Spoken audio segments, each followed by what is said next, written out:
Finally, an in-game build that isn't bleed, that still packs a punch. His name is George. Oh yeah. Even a bot can use him. The fire and ice fucking lord of Elden Ring. So I have literally made a strength build, a mage build, a frost mage build, a fire mage build, a holy tank. This is now actually fun to play and not a bleed build. Only downside to it is there's a few buffs. Just a few. Or one or two. Or three. A few moments later.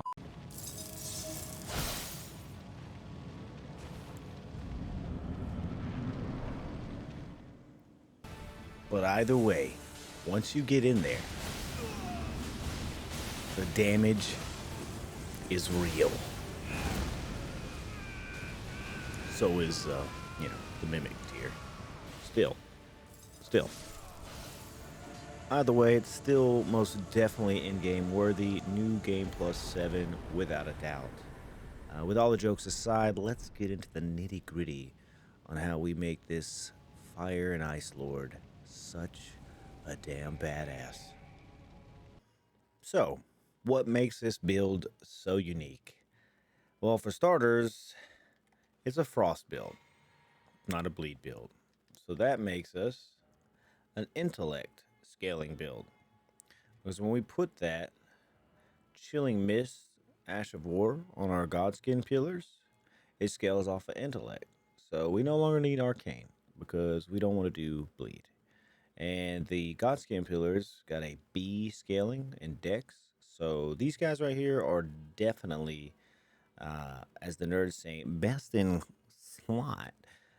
If you can get a friend to drop you a second one in multiplayer, I do think that to make this build really shine, having both of your left and right hand armament a Godskin pillar is a must-have. But what makes this build so unique and what I don't think is out there right now for this Twin Blade setup, I have seen Fire and Ice, and I've seen a Fire and Ice and Bleed build, but I have not seen this particular build. It's my own unique design, and the way it actually works and the way it sustains such damage is actually our Fire's Deadly Sin.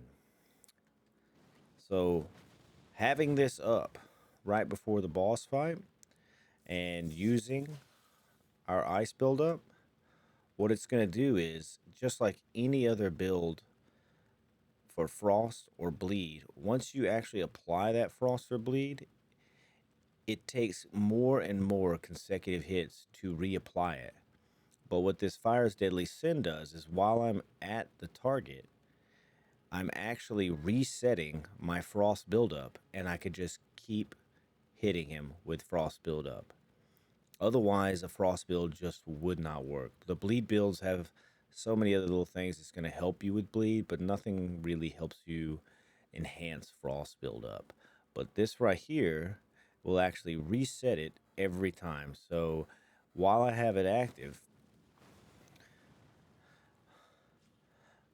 and I have frost buildup and I'm just touching him, boom, the frost buildup goes away. I can apply it again. I'm touching him, the frost buildup goes away. Infinite frost buildup, actually making a frost build with Twin Blades work. This is the must-have buff before you go into for a boss. Of course, the Godskin pillars are so powerful that if you just activate your Ash of War and, dual stance, you'll kill any trash mob enemy. You don't have to have this up. But for the high DPS boss stuff, having that on and being able to reset the frost build is huge. That is literally how this build does so much damage, is constantly being able to reapply frost buildup by using that. As for the rest of my gear, We have our Godskin pillars, definitely must-haves. The Golden Order seal scales with intellect and boosts fundamental and incantations.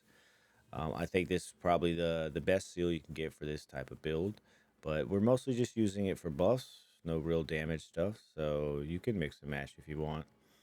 But it also has a low intellect and faith requirement, anyways, especially the faith part. So I think it's probably the best for it. As for armor, but besides the chest piece, everything just go with the drip. Drip is most important. But the chest piece, this is necessary because we're going with our jump attacks. And the Raptor's Black Feathers strengthens our jump attacks. We also have our Claw Talisman for enhancing our jump attacks. But what we're actually using in this build is a lot like a bleed build, is we're using the Rotten Wings Sword Insignia for increasing our attack power with successive hits. And it's not because we're just swinging away on the ground, it's because we're jumping and swinging. And if you have seen anything about the Twin Blades, when you do a power stance jump attack, you're hitting them 6 times, which procs a successive hit talisman. And also procs our Wondrous Physic for temporarily boosting successive attack power. This is probably the only tier that you can get that's going to help you with this build or a bleed build, I believe, because there's no frost tier out there, unfortunately. Besides that, I have the bubble tier for the bot inside of me that just keeps on swinging when I shouldn't, and I have the Twin Blade Talisman enhances the final hit of a chain attack, which is perfect for Twin Blade. That's why it's the Twin Blade Talisman. The Radagon Source Field you could swap out maybe for something more utility like the Dragon Crest Great Shield Talisman just to boost some physical damage negation. But I like using that because I'm going Glass Cannon all the way, all the time.